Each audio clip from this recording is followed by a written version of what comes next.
So, Highland Noise Podcast. I'm Shane, I'm Glory. and we're here with.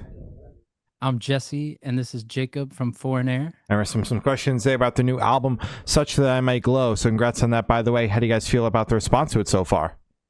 Thank you so much. It's amazing. It's our third LP. We're super excited to be making music, releasing music. The response online's been great. We just played in New York and DC, and we're here in LA. We're based in the East Coast, in North Carolina. Jake's in DC. So it's amazing to be able to come out here and perform and see people's reactions. But yeah, it's been positive. Oh, yeah. That's Well, great. we got to jam the record this morning. It absolutely rips. I really dig it. Damn Thank straight. Hell yeah. Hell yeah. So, is there any meaning behind the album title or cover art? Cover art. I think maybe it was around Halloween or something. I don't know what happened, but I ended up with a skeleton that I was borrowing from my brother. Mhm. And there was something cool, like it all kicked off with trying to do something different, because bands since the beginning of time, it's like standing in front of a brick wall, kind of thing. Yeah. We've never been big on like photos or anything like that. We want our faces to be hidden most of the time. We just wanted to be about the music. Mhm. Um, so we were like, well, let's try something different and let's like print things out. And we thought, okay, well, let's take photos of skeletons and print them out. Let's take photos of our own faces and print them out. And Mhm. so we have some photos that all came out of one photo shoot in DC, with our good friend Luke Adams. And we were like holding up our faces over our face, and then we were printing out like half our face and half this photo of the skeleton from like Party City or something. Mhm. And it just kind of felt like it resonated with like the immortality. And um you can see in the photo it's like we're wearing like giant suits, kind of like inspired by the Talking Heads. Mhm. And then have this like skeleton coming out, and then with flowers, and it's sort of about, we're here for only a second, and the title "Such That I May Glow." It's like, what do we need to do to like make life worth living? Hmm. And for us, it's making music and trying to connect with people. That is Yeah. beautiful. I love That that. is Hell yeah. beautiful. So, can you guys tell us a little bit about the writing process for the album? Absolutely. Yeah, this album from our previous record took a long time to start. I think we kind of just, I don't know, we kind of took a little time off, which is always hard because then it's really hard to start anything. Mhm. And then once we took some time off, I think we just got so lost in our own heads about like what we wanted the next record to sound like, how is it going to fit in the world? Like there's all these things swelling up in your head, and all of a sudden like the weight of it all just is becomes like overbearing, Mhm. and it's like so hard. I feel like we just got lost. And we've been writing songs since we were younger and recording and stuff like that for over 10 years now as Foreign Air. So it was really hard place to be in, not to be able to like do the thing you wanted to do, the thing so hard that you almost like were over trying. Like the Mhm. stuff we were making wasn't really feeling inspired to me. And then all of a sudden Jesse came up to DC. He had like a skeleton of a song called Awkward Bones, and that kind of sparked off this like week of writing where we wrote I think we wrote like 4 or 5 songs off the record in that 4 day span, 4 or 5 day span. He was up here, and it was like Awkward Bones, Save Us, um What's Wrong, Feels Like Nothing, Royalty. So yeah, we just kind of hit this spurt that week, and then listening back afterwards, it like kind of started to re-inspire me personally, and just kind of inspire new music and things that we could do. And all Mhm. of a sudden the record kind of like organically just started taking a shape of its own. How wonderful. Yeah. Hell yeah. All right. So, what song off the album took longest to write, and which one is each of your own personal favorite? I think Awkward Bones is the longest to write. Mhm. And it began. I showed Jake the first demo of it the other day, actually, because I was going through sessions on my laptop. um and I swear I showed it to him, but he says he never even heard it, but he was digging it. It was like way more experimental, really long, but it had that like magic kind of chorus with the like kind of new order guitar sound, and Mhm. the little bit of 80s that we're kind of throwing in on this record. And so it went from a long kind of experimental, almost like New Order mixed with Stranger Things Mhm. Mhm. type song, to me completely stripping it down to piano, and that's the version that I brought to DC because I was like, okay, let me forget about all this production stuff and like figure out the verse because that first version had no real like verse that the chorus was just everything. And so stripped it down to piano, and that's where you can find like, okay, is the melody working? What's the chord structure? Is this perfect? Because you want to say like, okay, if a song sounds great just on piano or just on guitar and vocals, then it's a win. Like it's a great Mm-hmm. song, no matter how you dress it up, what colors you use. Um, and so then we did a like more straightforward rock version of it the first time, Mm-hmm. and it was kind of just still not feeling that special sauce production wise. And then Jake threw me some stuff when I got back to North Carolina, um, that sort of inspired me to take it in a different direction. And we ended up like doing this string thing to start the song. Um, that was the first time I think when you press play on a song and you're listening back, it felt special. And we ended up going to Virginia and booking a studio and having a real cello player and violin and viola, um, to start the track. And that also ended up on the song Save Us, which I think is probably one of our favorites from the record. If you want to talk about Save Us.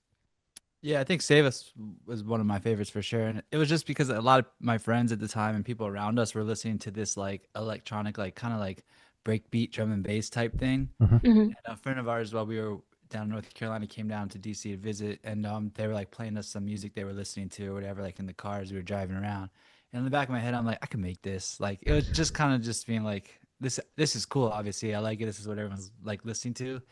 And I was like, I can make this. So then I just kind of like stepped away at Jesse's house and just came up with like a drum thing, like a loop that we edited and a bass line. And then Mm-hmm. Jesse just started singing over it. And that song like wrote itself in like less than an hour, Mm-hmm. which is like nice when the song is just that easy. But Yeah. yeah, I was really inspired by his vocal and like what he was lyrically just kind of improvising was like felt really like magical to me with on top of the music. And yeah, we just kind of ran with it. It's awesome. Hell Oh yeah, yeah. it's good to hear. So how did the track list for your album come about? Did you guys write the opener be the opener, close be the closer, shuffle around and see what fits? What was that process like? Yeah, I think we kind of like open our recording interface and kind of drag stuff in and see like, okay, when this song's ending, like what feels right. And Mm-hmm. while also thinking about what the story is, and the journey arc of like exciting to like more intimate moments back Mm-hmm. to exciting because you want it to be like a set list when you're playing live. Mm-hmm. That's really important. And we grew up in the album, you know, Mhm. when the album was everything, like in the 90s and stuff. Yeah. And we were just talking actually in the car um, about secret songs. Like Yeah. I missed that. Yeah. Albums like you got to Yeah, the fast hidden forward 30 tracks. minutes at the last Yeah. song, and then there's all of a sudden there's another song. Like you can't really do that anymore. Mm-mm. No, people will just skip the dead air. And Yeah, exactly. you'd rather have Crazy. the song on the track list for extra, Yeah. plays and all that streaming bullshit. Yeah. Yeah. And I mean, just back then it felt so special. Like you buy an album and you listen, and you might not even know there's a secret song on there for months, and maybe you're on a forum and someone's like, oh, but did you fast forward 30 minutes after track 10? Like, Yeah. and then all of a sudden it's like the album has this new magical thing that like you can't experience nowadays with streaming. Yeah. But yeah, so sorry, back to track list.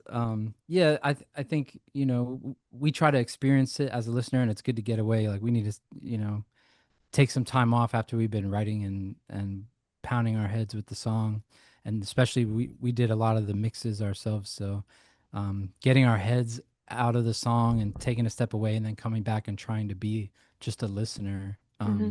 can be challenging. And then tapping our friends, and saying like, what do you think about this? Like, what song's really like hitting for you too? Like, because you want the Mm-hmm. beginning, to be strong and also be a Of course. strong message. So, Absolutely. Makes sense. And would you guys be able to tell us where your headspace was at while you were creating the record? headspace wise, I think it's a lot of, I mean, we've never been a band to talk too much about lyrics because we want Mhm. it to be an art where it's just what the listener is feeling, what connections do they make, and even Mhm. for us, like a lot of it's improvised, so I know it's things that I'm thinking that I might not even be realizing that I'm thinking, and Yeah. the songs end up meaning different things to me depending on what's going on in my life. But there's definitely things about this sort of the struggles of existing in this current period that we're in with, whether it's financial, like when I think of Save Us, and get the reactions from my friends that have reached out, they ask, "What is it about? Like, is it this? Is it that?" And I'm like, "It's it's anything," but there's definitely like sort of a desperation about like trying to make a living and you know being able to buy a house or Mhm. um, I feel like a lot of my friends are working multiple jobs, um, and then coming out of COVID, people's like mental and the mental health crisis in the United States, like a lot of that stuff. And I think Mhm. that sort of played in when we were trying to come up with the album title and then found this little song, Such That I May Glow, which is more of like a love song, is like trying to find that magic, like purpose, Mhm. Yeah. the purpose for living. And Yeah. like, even though all this stuff is going on, there's, magic and human connection and we can do better as people. And, we want some hope in there.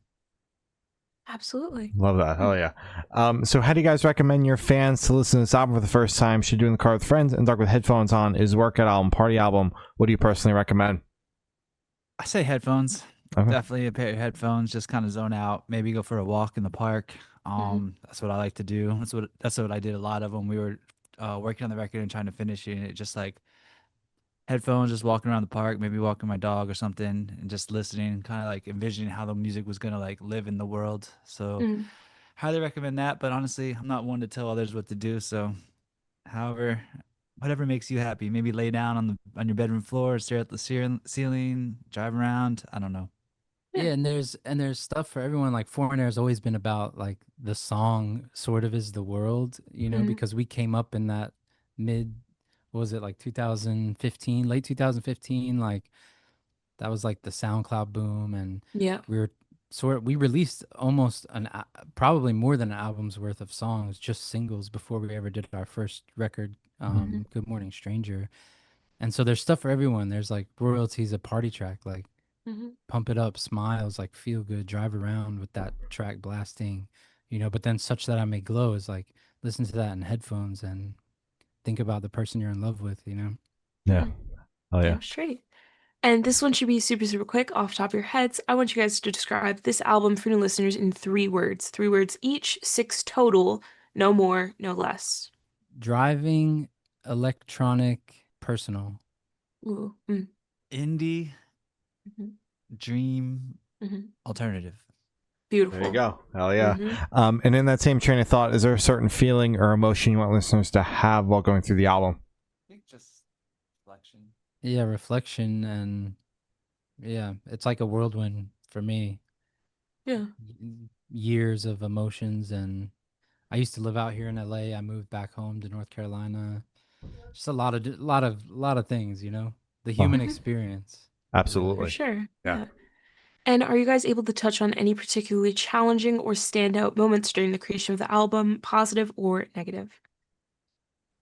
I think just starting, kind of like we were talking about earlier, it's just really hard to start and kind of figure Hmm. out where to start and trying to like what it should sound like. A lot of like we put a lot of pressure on ourselves and we set a really high bar. So like we were working and really hard on stuff that I felt like maybe like wasn't meeting that like self-imposed, whatever you want to call it, yeah, standard or Hmm. who knows what it is. But yeah, so I think getting over that hurdle was like really freeing afterwards. And now I feel like we can just like we're working on the next record now already. Yeah. And yeah, just getting through that was like such a mental challenge. So yeah. And also like visually, we created so many music videos for this record and we love making videos and it's all very DIY with friends. Definitely check out the videos, anyone who's listening. those are like for us. I mean, life is about the experience. It's Mhm. it's not necessarily like, yeah, we put out a record, and we want everyone to listen, but the life part was making it, Yeah. and creating these moments and collaborating with our friends for videos, and that's what life is all about, and we're stoked to be able to do that. That's Hell yeah, wonderful. love that. That's great. So for this question, I want you guys to picture you're on tour, you're at a gas station for a rest stop. What is your snack of choice? I've been driving a lot recently, Yeah. back Mhm. and forth. It's the small can of Pringles. Oh, Okay. yeah. The Yeah. small can of Pringles is like just the right enough salt level, and then probably just like the biggest water they have. There you go. That's You had to me. combat the. Yeah. Yeah. Hell yeah. Yeah, otherwise probably coffee. Trying to Mhm. figure out how to make your own iced coffee by using their ice machine at their soft drink station. Mhm. Hell yeah. All right. And on the topic of food, if the band was a dish, what dish would the band be and why? I say it would be enchiladas smothered in cheese with green mole, or with mole sauce. Yeah. Ooh, okay. It's He- like smoky and sweet and Mhm. savory. It's like all the different types of things happening. Yeah, he's the one. He's been cooking every morning in LA. Yeah. So That's All right. wonderful. Love So, it. yeah. Hell yeah. And for the last couple questions, go shift completely away from music and go straight to death row. Boom. So if you're on death row, what would your last meal be with a drink? I'm gonna keep mine simple. Dune Mediterranean falafel in Atwater. Dune platter with their mint iced tea. All right. Ooh. I would probably say some kind of like teriyaki bowl with a bunch of vegetables and rice. Mm-hmm. Yum. And what drink for you? Ooh, um, dang, a smoothie, like Mhm. frozen raspberry, strawberry, and a little bit of like almond milk or oat milk or something. All right. What's your drink, Solid. Jake? Mint iced tea. Oh, you Mint said iced mint tea. iced tea. Yeah. Hell yeah. And if you could live in one fictional world for a week, where would you live? Ooh, I want to live in like Mario, Big Land, like where you can jump really high and use like a feather to fly. Oh, hell yeah. Man, I've never thought about that question in my entire life. Mhm. Fictional land. Mhm. I mean, Mario would be pretty sweet. Yeah, I'd probably just kick it to Mario. Mario as well. All Pull right. up yeah. some mushrooms. Right? Yeah. Come on. Yeah. Can't beat it. And I've asked the last question. Every single person I've spoken to have said that it is the most important question. What is your favorite color? Ooh, mine is like a mustard yellow, that like fall Ooh. color. That's the go-to. Solid. Mine is like plant green. Ooh, yeah. Earthy. Those Hell are yeah. solid. Go together well. Right. So as I said, that's all the questions we have today. Is there anything that you guys would like to plug? I mean, such that I may glow. Check out the record. Share it, please. Reach out to us on any socials. Let us know what you think. Check out the videos. We spent a lot of time on the videos, and thank you so much for all the love and support, and thank you for having us as well. Oh yeah. Of course. Well, thank you for listening. This guy's been Foreign Air, and we have been the Good Noise Podcast.